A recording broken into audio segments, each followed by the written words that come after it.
Okay, Bismillah. Okay guys, welcome back to my channel. So for today's video, I am going to teach you on how to fix in our YouTube channel was violated of reuse content. So halimbawa, kapag nag-apply po tayo ng monetization para sa ating YouTube channel, ay hindi tayo na-approve. Actually, meron tayong tatlong process doon sa pag-apply ng YouTube monetization. We have 3 steps there, step 1, step 2, and step 3. Pagdating natin sa step 3, kapag pumasa na tayo sa step 1 and step 2, so if ever na na-violate tayo ng reuse content, ano bang ibig sabihin ng reuse content? Ibig sabihin, nag-upload ka ng video na hindi mo sariling gawa. Nag-upload ka ng video na galing sa iba. So pag once na na-detect ito, pag nag-apply tayo ng monetization, ay usually madidetect ito ni YouTube at nagkaroon tayo ng violation na reuse content at hindi mamonetize yung ating channel. So ganun po ang nangyayari sa akin, no? So actually nag-apply ako recently at ngayon nagkaroon ako ng reuse content. So ano po ba ang gawin natin? Ano bang gawin natin para ma-fix natin ang problema na ito? So may dalawang solution lang na binibigay sa YouTube. It's either to delete the video or to edit the video. So ano po ba ang magiging problema kapag dinelete natin yung video? So kapag dinelete natin yung video na yon na kung saan na reuse content, ay mawawala po yung ating watch hour doon sa video na yon. So napakasayang. So ano pong gagawin natin? Dahil pag let's say for example, yung na-qualify ka na sa 4,000 watch hour at ang isang video mo ay nagkaroon ng 5,000 watch hour, nag-viral. So pag dinilit mo yon, ang viral video na yon, which is kinuha mo galing sa iba, so ibig sabihin mawawala yung 500 watch hour mo. So hindi ka na ma-qualified for monetization.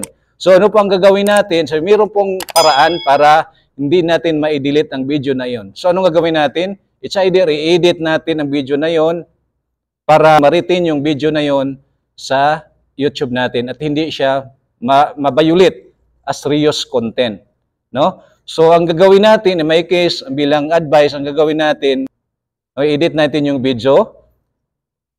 Pangalawa, i-rename natin yung title ng video natin. At pangatlo is palitan natin yung ating thumbnail, no? Palitan natin yung ating thumbnail. So at pang-apat ay iba-blur natin yung ating video, no? Iba-blur, ibig sabihin tatabunan natin yung video natin, no? Tatabunan natin yung whole video natin para hindi na siya makikita at hindi na madidetect ni YouTube na reuse content. So kung meron ka rin na reuse content ka rin dahil sa audio, so pwede rin natin i-mute yung video natin. Ay importante lang na ma-retain yung video natin dahil for the sake doon sa watch hour at for the sake doon sa views natin, no? So kailangan yun lang po ang solution na gagawin natin bilang payo doon sa mga na-reuse content na mga YouTuber, mga content creator, mga vlogger na kung saan nagkaroon sila ng reuse. Ibig sabihin nakagamit sila ng content o portion ng video na hindi original o hindi natin gawa. So yun na po ang gagawin natin. So ituturo ko po sa inyo kung paano po gagawin ang pag-blur, no, ng video natin para mawala na yung pagiging reuse content natin. Okay, so without further ado, let's get started.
hours later.